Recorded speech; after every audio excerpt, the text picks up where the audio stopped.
नमस्कार, मी हेमंत देसाई. मॅक्स महाराष्ट्रामध्ये आपलं मनापासून स्वागत. आज आपल्याला बोलायचं आहे ते महाराष्ट्राचे राज्यपाल माननीय भगतसिंग कोश्यारी यांच्याबद्दल. कोश्यारीजी आज सकाळी विमानाने उत्तराखंडला जाण्यासाठी निघाले होते. त्याप्रमाणे ते विमानतळावरती गेले. विमान आलं, ते विमानात जाऊन बसले, पण त्यांना त्यानंतर उतरवण्यास सांगण्यात आलं. म्हणजे तुम्ही खाली उतरा असं सांगण्यात आलं. हे का घडलं? महाराष्ट्रासारख्या एका मोठ्या राज्याच्या राज्यपालांचा हा अपमान झाला का? राज्यपालांना या प्रकारे विमानातून खाली उतरवणं हे योग्य घडलं का? या सगळ्या प्रश्नांची आपल्याला चर्चा करायची. आपल्याला असं बाह्यतः असं वाटेल की हा घोर अपमान झाला, महाराष्ट्राच्या स्वाभिमानाला धक्का पोचला, महाराष्ट्रात हाहाकार उडला आहे, हे असं आपल्याला वाटू शकतं. निदान भारतीय जनता पक्षाच्या प्रवक्त्यांना तरी असं वाटतंय. मी इथे हे सांगतोय पहिल्यांदा की महाराष्ट्राचे राज्यपाल हे महाराष्ट्राचे राज्याचे राज्यपाल असतात, ते कुठल्या एका पक्षाचे नसतात. मग भारतीय जनता पक्षाच्या सरकारने त्यांची नेमणूक करो किंवा काँग्रेस प्रणित सरकारने नेमणूक करो किंवा कुठल्याही पक्षाने नेमणूक केलेले राज्यपाल असतील किंवा राष्ट्रपती असतील, विधानसभेचे सभाध्यक्ष असतात किंवा कुठल्याही म्हणजे लोकसभेचे सभाध्यक्ष असतात, उपराष्ट्रपती असतात, ही घटनात्मक पदं आहेत. निवडणूक आयुक्त असतील, ही सन्माननीय घटनात्मक पदं आहेत. त्यांचा आपण सगळ्यांनी सन्मान करावा. मीही त्यांचा सन्मान करतो आणि आपण सगळ्या देशवासियांनी त्यांचा सन्मान केला पाहिजे. पण सन्मान करायचा म्हणजे काय नेमकं, आणि सन्मानाला ठेच केव्हा पोचते हेही आपण लक्षात घेतलं पाहिजे. राज्यपालांचं जे विमान आहे, त्यांना उत्तराखंडला जायचं असेल की उत्तराखंडवरती संकटसुद्धा कोसळलं, पण राज्यपालांना एका वेगळ्या कार्यक्रमाला जायचं होतं, त्यासाठी ते निघाले. शिवसेनेचे प्रवक्ते आणि खासदार संजय राऊत असं म्हणाले की हा राज्यपालांचा खाजगी दौरा होता, आणि जेव्हा खाजगी दौरा असतो तेव्हा त्याचे काही नियम आहेत, आणि त्यामुळे त्यांना असं सुचवायचं असेल की त्याबाबत काही आक्षेप घेतला गेला असू शकतो. परंतु मुख्यमंत्र्यांच्या सचिवालयाने काय सांगितले हे आपण पहिल्यांदा लक्षात घेतलं. त्यांचा अधिकृत काय खुलासा आहे तो बघा. माझ्याकडे तो खुलासा आलेला आहे.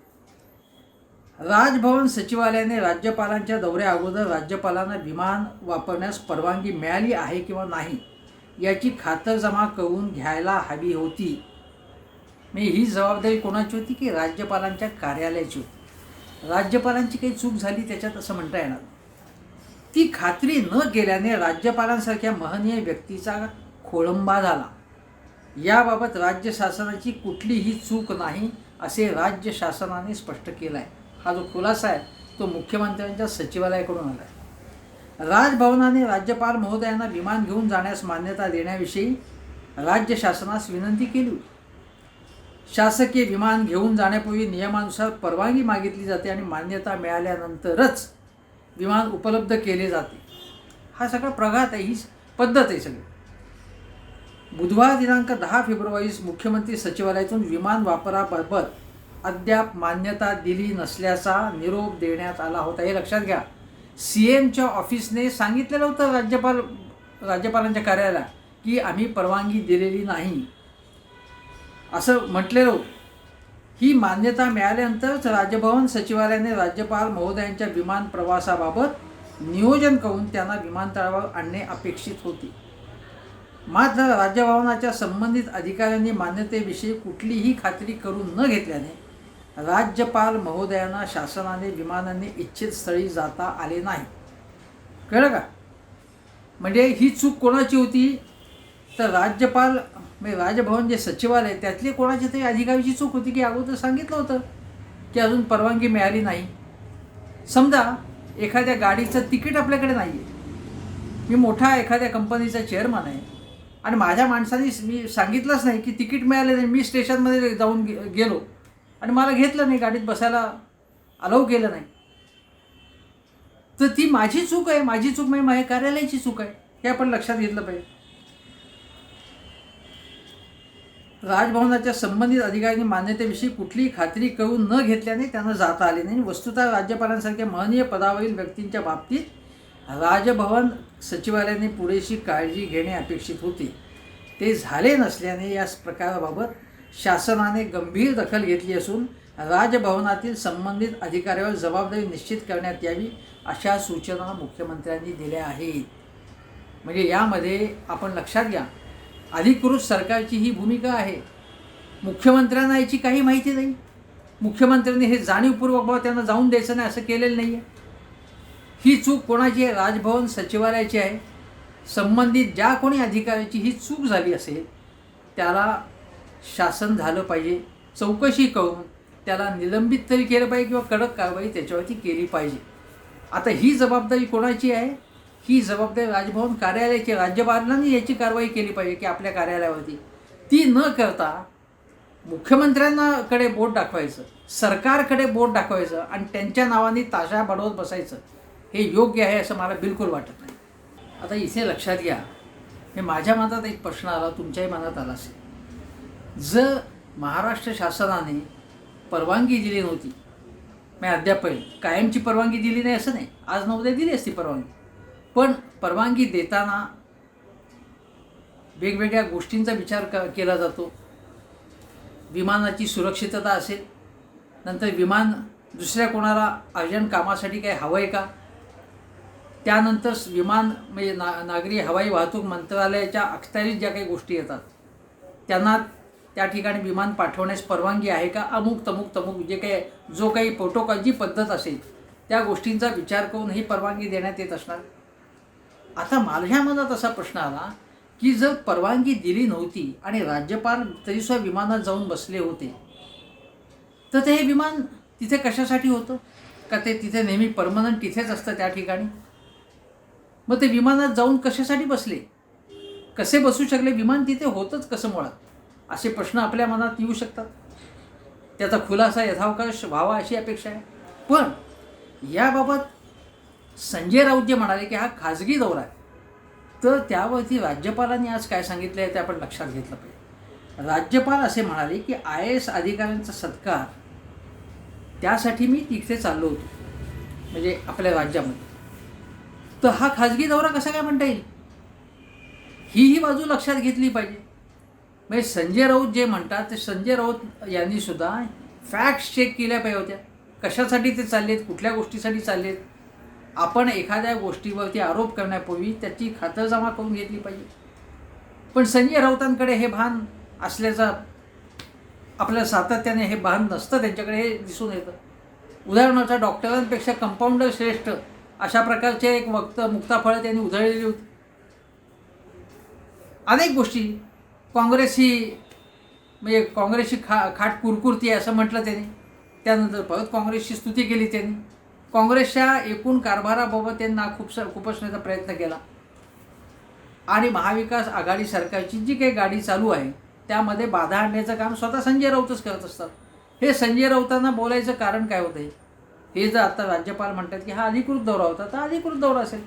राज्यपालांवरती टीका करताना सुद्धा एक भान ठेवलं, कोणाबाबी टीका करताना, म्हणजे प्रतिपक्ष विरोधी पक्ष असेल, फॅक्ट्स तुम्ही नीट बघितल्या पाहिजेत आणि एक योग्यता तपासून व्यवस्थित कारणं असतील तर टीका करा. उगाचच टीका करायची म्हणून टीका करण्यात पॉईंट नाही. आता दुसरी गोष्ट अशी, राज्यपालांची बाजू आपण लक्षात घेतली पाहिजे. राज्यपाल काय म्हणतात, काही कारणानं ते विमान मिळालं नाही म्हणून दुसऱ्या विमानाने मी प्रवास केला. एक विमान नाही आवडलं तर दुसऱ्या विमानाने प्रवास केला असं ते म्हणाले. राज्यपालांनी स्वतः याच्याबद्दल कुठल्याही प्रकारे हातपाय आपटलेले नाही आहेत. राज्यपालांनी हल्ला चढवला नाही सरकारवर कुठल्याही प्रकारचा. मग राज्यपालांनी हल्ला चढवलेला नाही अशा प्रकारचं संजय राऊतांच्या फक्त एका गोष्टीला त्यांनी उत्तर दिलं. त्या पलीकडे मुख्यमंत्र्यांवरती असेल, राज्य शासनावरती असेल, कुठल्याही प्रकारची नाराजी त्यांनी थेटपणे आत्तापर्यंतही व्यक्त केलेली नाही. अशा वेळी राज्यपालांच्या वतीने कोण बोलते आता, तर सन्माननीय विरोधी पक्षनेते देवेंद्र फडणवीस, माजी अर्थमंत्री सुधीर मुनगंटीवार, विधान परिषदेतले विरोधी पक्षनेते प्रवीण दरेकर, राम कदम, अतुल भातखळकर, ही मंडळी, आशिष शेलार, ही तर सज्जत असतात. त्यांच्या हातात फायरिंग चालू असतं त्यांचं सातत्याने, ते शोधतच असतात. त्यांचं कामच आहे ते विरोधी पक्ष म्हणून. त्यांनी या सगळ्याचं खापर हे मुख्यमंत्र्यांवरती फोडलं. देवेंद्रजी तर असं म्हणाले की या सरकारचा इगो फार मोठा आहे, अहंगंड आहे या सरकारला, प्रचंड इगो आहे त्यांचा, सत्ता त्यांच्या डोक्यात गेलेली आहे, असं ते म्हणाले. सुधीर भाऊ सारखा अतिशय मर्यादेत खूप सॉफ्ट अशा पद्धतीने बोलणारा नेतासुद्धा म्हणाला की 100 अपराध्यांचे म्हणजे यांचा पापाचा घडा भरत आलेला आहे. प्रवीण दरेकर म्हणाले की घटनात्मक पदाची आपण एकूण शान आपण जी आहे ती ठेवत नाही, आपण त्यांचा सन्मान राखत नाही. एवढंच काय, ते एका चॅनलवर ते म्हणाले की मी अनेक ठिकाणी जातो तेव्हा जो काही प्रोटोकॉल असतो विरोधी पक्षनेत्याचा म्हणजे त्यांचाही सन्मान ठेवला जात नाही. तसं जर असेल तर ते चूक आहे, ते दुरुस्त झालं पाहिजे. परंतु राज्यपाल स्वतः बोलत नाही आहेत आणि त्यांच्या वतीने बोलते कोण, तर भारतीय जनता पक्षाचे हे सगळे नेते मंडळी. म्हणजे राज्यपालांच्या वतीने बोलण्याची जबाबदारी त्यांच्यावरती टाकण्यात आली का? राज्यपाल तर कुठल्याही एका पक्षाचे नाही आहेत. मग कोणी भाजपाल अशा शब्दाचा वापर केला असेल, पण अधिकृतपणे ते कुठल्याही एका पक्षाचे नाही आहेत. मग हे लोक काय बोलतात सारखे त्यांच्या वतीने? का एवढं त्यांना अशी त्यांची लाही काय होती आहे? राज्यपालांचा अपमान म्हणजे त्यांना वाटत नाही, त्यापेक्षा यांची एकूण लाही होती, अंगाची संताप होतो यांचा, हा का होतो आहे हेही आपण बघायला पाहिजे. आता लक्षात घ्या आपण की अहंकार, सत्ता डोक्यात जाणं, सत्तेची नशा, हे शब्द कोणाच्या बाबतीत आपल्याला खरे आहेत असं म्हणावं लागेल? कोणाला ते जास्त लागू पडतात असं आपल्याला म्हटलं पाहिजे. एक साधं उदाहरण सांगू. केंद्रामध्ये भारतीय जनता पक्षाचं सरकार आहे. पंतप्रधान तिथे दिल्लीत असतात. त्यांनी संसदेत अतिशय चांगलं उत्कृष्ट भाषण दिलं. त्या भाषणाचा समाचार मी सुद्धा घेतलेला आहे. परंतु त्या भाषणात ते म्हणाले की चर्चा करायला या, आम्ही तयार आहोत, आपण बदल घडू कायद्यांमध्ये. हे सगळं बोलत असताना त्यांना शेतकऱ्यांना जाऊन भेटावं असं काय वाटलं? ते काय म्हणाले की हे सगळे शेतकरी, तिथे महिला आहेत, वयस्कर माणसं आहेत तिथे, त्या लोकांना थंडीचा किती त्रास होत असेल. पंतप्रधानांचं हृदय जे आहे ते अतिशय भरून आलं यामुळे, त्यांना दुःख झालं. एकदा तर गुलाम नबी आझाद यांच्यासंबंधी बोलताना त्यांच्या भावना अनावर झाल्या. पंतप्रधान खरोखरीच मृदू अंतःकरणाचे आहेत. पण हे मृदू अंतःकरण हे कुठे असतं की जेव्हा शेतकरी असे तिथे बसलेले आहेत, पंतप्रधान जगाचा दौरा करतात. अगदी त्यांच्या विरोधातल्या पाकिस्तानमध्ये ते जाऊन आले. चीनच्या अध्यक्षांच्या बरोबर ते झोपाळ्यावरती बसतात. ट्रम्प यांना अमेरिकेत जाऊन भेटतात, ओबामांना जाऊन भेटतात, पुतिन यांना जाऊन भेटतात, जगभर फिरत असतात. पण आपल्या शेजारी नवी दिल्लीतच किंवा बॉर्डरवरती जे नवी दिल्लीच्या सीमांपाशी जे शेतकरी आहेत त्यांना भेटावंसं त्यांना का वाटलं? कृषी कायदे मागे घ्या, मग आपण चर्चा करू, एवढी एकच मागणी आहे. आता कृषी कायदे मागे घेतल्यानंतर चर्चा करून शेतकऱ्यांच्या मागण्या विचारात घेऊन त्यांना हवे तसे आणि थोडं सरकारचंही म्हणणं त्यामध्ये असा मध्यम मार्ग काढून नवे कायदे करता येतील. पण नाही, मोदीजींनी सांगितलं की नथिंग डुईंग, हे मागे घेणार नाही म्हणजे नाही. नोटाबंदीच्या वेळी लोकांनी सांगितलं की हे चुकीचं आहे, पण त्यांनी कधीही चूक मान्य केली नाही. GST बाबत सुद्धा दुरुस्त्या करा असं सांगून लोक थकले आणि शेवटी नाईलाजाने त्यांना बदल करावे लागले. पण त्यांनी, काँग्रेसनी, राहुल गांधींनी सूचना केल्या होत्या चिदंबरम यांनी सूचना केल्या होत्या, योग्य सूचना केल्या होत्या. पुढे त्यापैकी अनेक सूचना अंमलात आणाव्या लागल्या, पण बराच काळ लोकांना त्रास होईपर्यंत त्यांनी काहीही केलं नाही. का? इगो. नागरिकत्व कायद्याबाबत इगो, प्रत्येक गोष्टीबाबत इगो. हा इगो देवेंद्रजींच्या लक्षात नाही आला. हा या उद्धवजींच्या बद्दल तुम्ही हवी तेवढी टीका करा त्यांच्याबद्दल, या सरकारवरती. महाविकास आघाडीचं सरकारचा कारभार फार सुरेख चाललाय, फार छान चाललाय, त्यांच्या काहीही चुका होत नाही असं मी बिलकुल म्हणणार नाही. मध्यंतरीच्या काळामध्ये जेव्हा लॉकडाऊन असताना उद्योगपती वधवान यांची व्यवस्था कशी करण्यात आली, लॉकडाऊन असताना सुद्धा ती सुद्धा एक अधिकाऱ्याची चूक होती. हा गलथानपणा होता. आणि तेव्हा या सरकारवरती, महाविकास सरकारवरती मी कोरडे ओढले होते. नको त्या गोष्टी, आलतू फालतू गोष्टींची चौकशी करू असं गृहमंत्री अनिल देशमुख म्हणतात. आणि महत्त्वाच्या ज्या गोष्टी असतात कायदा सुव्यवस्थेच्या, त्याकडे दुर्लक्ष होतं असंही मी म्हटलं होतं. जे म्हणतात ना की मी फक्त एकाच पक्षावर टीका करतो, ते लक्षात घ्या, मी याबद्दल सुद्धा टीका केली होती. पण महाविकास आघाडी सरकार बाजूला ठेवता, उद्धव ठाकरे यांच्याबद्दल ते अहंकारी आहेत, ते उर्मट आहेत, असा त्यांचं शत्रूसुद्धा म्हणणार नाही. उद्धव ठाकरे अतिशय सौम्य स्वभावाचे, नेमस्त स्वभावाचे आहेत. त्यामुळे त्यांच्याबद्दल ते अहंकारी आहे, डोक्यात सत्ता गेलेली आहे असं म्हणण्याचं बिलकुल कारण नाही. देवेंद्रजी, तुम्ही टीका करा, पण चुकीची टीका करू नका, एवढंच एक आव्हान आहे. आता राज्यपाल कोश्यारी हे विद्वान आहेत, ते शिक्षकसुद्धा होते. राष्ट्रीय स्वयंसेवक संघात आणि भारतीय जनता पक्षामध्ये त्यांनी अनेक वर्ष काम केले. अतिशय तळमळीने अनेक तास, अनेक दिवस, अनेक वर्ष संघाच्या, भाजपच्या कार्यासाठी त्यांनी खर्च केलेली आहे. ते अतिशय निष्ठावान कार्यकर्ते आणि नेते आहेत. उत्तराखंडचे अल्पकाळ का होईना ते मुख्यमंत्री होते, परंतु ते स्वतः शिक्षण क्षेत्रात त्यांचं काम आहे. ते स्वतः पत्रकार आहेत, लेखक आहेत, विद्वान गृहस्थ आहेत. अतिशय विद्वान गृहस्थ आहे हे नाकारण्याचं कारण नाही. परंतु केवळ विद्वान असला म्हणजे तो माणूस योग्य असतो असं नाही. महाराष्ट्रामध्ये देवेंद्र फडणवीस यांनी पहाटे अजितदादांबरोबर सरकार स्थापन केलं. ते सगळं घटनात्मक, घटनेच्या चौकटीत होतं असं म्हणायचं.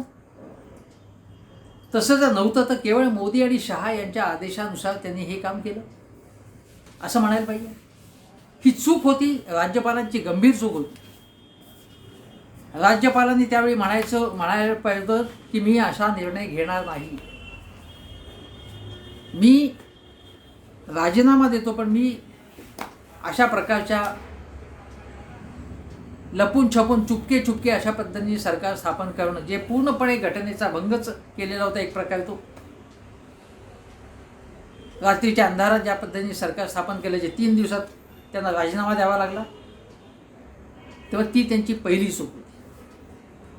दुसरी चूक जी अतिशय गंभीर म्हणावी लागेल ती अशी की मंदिराच्या प्रश्नावर, मंदिरं उघडायची, कोरोनाच्या काळात मंदिरं बंद होती, ती उघडण्याच्या प्रश्नावर जेव्हा भारतीय जनता पक्षाचे सगळे नेते म्हणत होते की मंदिरं उघडली पाहिजेत आणि उद्धवजींचा प्रयत्न असा होता की यामुळे कोरोना कुठे वाढता कामा नये, त्यांना लोकांची काळजी होती. पण तुमचं हिंदुत्व पातळ झालं, तुमचं हिंदुत्व नाहीच आहे, तुमचं हिंदुत्व तुम्ही खुंटील टांगलेले वगैरे टीका चालू होती भाजपच्या नेत्यांकडून. त्यावेळी उद्धवजींच्या हिंदुत्वाबद्दल सुद्धा खुद्द राज्यपालांनी पत्र लिहून त्यांची एक प्रकारे त्यांच्यावर टीका केली. सेक्युलरिझम या शब्दाची अप्रत्यक्षपणे त्यांनी टीका त्याच्यावरती टिंगल केली. याबद्दल स्वतः शरद पवारांनी नाराजी व्यक्त केली, तक्रार केली त्यांनी पंतप्रधानांकडे, गृहमंत्री अमित शहांकडे. त्यानंतर अमित शहा यांनी सुद्धा त्याबद्दल नाराजी व्यक्त केली. आपण लक्षात घ्या, पश्चिम बंगालचे राज्यपाल जे आता आहेत त्यांचे आणि ममता बॅनर्जी यांचे संबंध असेच तणावाचे आहेत. ममता बॅनर्जी सुद्धा अनेकदा अतिरेकी टीका करतात, पण राज्यपालसुद्धा पूर्णपणे राजकारण करतात आणि राज्यपाल तिथे पत्रकार परिषद घेऊन मुख्यमंत्र्यांवरती हल्ला करतात, टीका करतात. हे जर साफ चुकीचं आहे ते या प्रकारचं. मुख्यमंत्र्यांनी सुद्धा राज्यपालांवरती जाहीरपणे अशा प्रकारची एका मर्यादेपलीकडे टीका करणं चुकीचंच आहे, जे ममता दिदी करतात. पण राज्यपाल सुद्धा तिथे करतात की राज्यपालांनी सुद्धा तिथे मर्यादा भंग केलेला आहे. भारतीय जनता पक्षाचे नाही, काँग्रेसच्या काळात पूर्वीचे राज्यपाल त्यांनी राजकारण केलं बऱ्यापैकी, अधिकारपदाचा दुरुपयोग केला. कर्नाटकमध्ये काय झालं, राज्यपालांनी, भारतीय जनता पक्षाने नेमलेल्या राज्यपालांनी कर्नाटकमध्ये कशा प्रकारे सरकार पाडापाडीच्या याच्या खेळामध्ये ते स्वतः सामील झाले हे आपण बघितलेले. आणि फक्त भाजपच्या राज्यपालांनी, भाजप नियुक्त राज्यपालांनी हे केलेलं नाही, इतर पक्षाचे जी सरकार होती त्यांच्या राज्यपालांनी सुद्धा असे प्रकार केलेले आहेत. हे मी मुद्दा म्हणून सांगतो, नाही तर पुन्हा भाजपबद्दलच तुम्ही काय बोलता. आत्ता भाजपचं सरकार आहे त्यामुळे त्याबद्दल बोलावं लागतं म्हणून बोलतो. ही चूक केली. कंगना राणावतला तत्काळ भेटणं, मुद्दामून अर्णब गोस्वामी असेल, अशा या सगळ्या प्रकरणामध्ये ज्या प्रकारची सक्रियता दाखवणं राज्यपाल, त्यानंतर भाजपच्या सगळ्या नेत्यांनी सातत्याने त्यांना भेटून इथे अस्थिरतेचं वातावरण निर्माण करण्याचा प्रयत्न करणं, हे काय आहे? हे सगळं काय आहे? हे राजकारण नाही आहे. हे केवळ आणि केवळ राजकारण आहे आणि त्याला राज्यपाल भगतसिंग कोश्यारी हे जबाबदार आहे. महाराष्ट्रामध्ये राज्यपाल आणि मुख्यमंत्री यांचा संघर्ष अशा पातळीला कधीही गेला नव्हता. आणि मी आज सांगतोय तुम्हाला की राज्यपाल हे अतिशय सभ्य सुसंस्कृत गृहस्थ आहेत. देवेंद्रजी अतिशय सभ्य सुसंस्कृत गृहस्थ आहेत. पण बाह्यतः तुम्ही कसं बोलता, कसं वागता, छान वागता, सौम्यपणे वागता, शालीनतेने वागतात. मोदीजी किती शालीन आहेत, पण प्रत्यक्ष व्यवहार जर तुमचा असेल तो त्या पदाच्या एकूण परंपरेशी जुळणारा नसेल आणि केवळ आपल्याला मान्य नसणाऱ्या सरकारशी संबंध ठेवताना मात्र तुम्ही पक्षपात करणार असाल, एक प्रकारे तुम्ही सतत त्यांच्या विरोधाचं राजकारण राजभवनात बसून करणार असाल तर ते चुकीचं आहे. आणि आत्ता राज्यपालांच्या बाबत जे देवेंद्रजींपासून सुधीर भाऊंपर्यंत सगळे जे बोलत आहेत, जोरजोराने बोलत आहेत, ती पॉलिसी स्ट्रॅटेजी असेल की मी काही बोलणार नाही कारण माझं घटनात्मक पद आहे. आता हे सुद्धा बघा, प्रवीण दरेकर असतील किंवा हे लोक घटनात्मक पद आहे. मुख्यमंत्र्यांचं पद काय आहे? मुख्यमंत्री उद्धव ठाकरे यांच्यावरती भाजपचे काही प्रवक्ते कशी निरर्गल पद्धतीची टीका करत होते. नारायण राणे त्यांचे चिरंजीव दोन्ही हे कुठली भाषा वापरतात त्यांच्याबद्दल? अजितदादा पवार यांच्याबद्दल राणे यांच्या चिरंजीवांनी काय प्रकारची भाषा वापरलेली होती? ती सभ्य आणि सुसंस्कृत समजायची. या प्रकारचा एकांगीपणा आपल्याला करता येणार नाही. देवेंद्रजींना तो करता येईल, इतरांना तो करता येईल, मी तो करणार. मी असं म्हणेन की महाविकास आघाडी सरकारच्या लोकांनी, मंत्र्यांनी यांचा अपमान केलेला आहे असं म्हणण्यात आलं पुन्हा येईन पंथीयांकडून. काय थेट अपमान केलेला आहे? तुम्ही उद्धवजींच्या आमदारकीच्या बाबत राज्यपालांनी राजकारण नाही केलं. किती वेळ थांबवून ठेवलं, शेवटी दिल्लीला तिथे मध्यस्थी करावी लागली. मुद्दामून करण्यात आलं की हे बघा, हे आम्ही त्यांना आमदार ते आमच्यामुळे होऊ शकले नाही तर मुख्यमंत्रीवर 6 महिन्यातच गेलं असतं, हे दाखवण्याचा प्रकार मुद्दामून केले. राज्यपालांच्या कोट्यातल्या 12 नावांच्या बद्दल सुद्धा केवढं राजकारण करण्यात येते. का मंजूर केली जात नाही ती नावं? काय आक्षेप आहेत त्यांचे ते नोंदवा ना तुम्ही. काय आक्षेप आहेत? हे पद्धतशीर राजकारण नाही तुम्ही. आणि मग राज्यपालांच्या कारभारात आम्ही त्याबद्दल काही बोलू शकत नाही, तो राज्यपालांचा अधिकार आहे असं हे भाजपवाले म्हणतात. अन्य राज्यातल्या लोकांचा अहंकार, म्हणजे आपल्या अन्य राज्यातले भाजपशासित मुख्यमंत्री असतील, राज्यपाल असतील, पंतप्रधान मोदी असतील, अमित शहा असतील, यंत्रणांचा दुरुपयोग, तो अहंकार नाही, सत्ता डोक्यात जाणं नाही. ते तुमच्या नेत्यांची इथे काही चौकशी झाली तर मात्र महाविकास आघाडीच्या डोक्यात सत्ता गेली आहे आणि तुम्ही ज्यांची चौकशी करता त्याबद्दल देवेंद्र फडणवीस गप्प असतात. त्याचं काय? ते असं म्हणाले की आमच्या मोदी सरकारने किती प्रचंड मदत केलेली आहे महाराष्ट्र सरकारला, हे त्यांनी काल पत्रकार परिषद घेऊन सांगितलं. चांगली गोष्ट, पण ती फिगर कंपॅरेटिव्ह असली पाहिजे.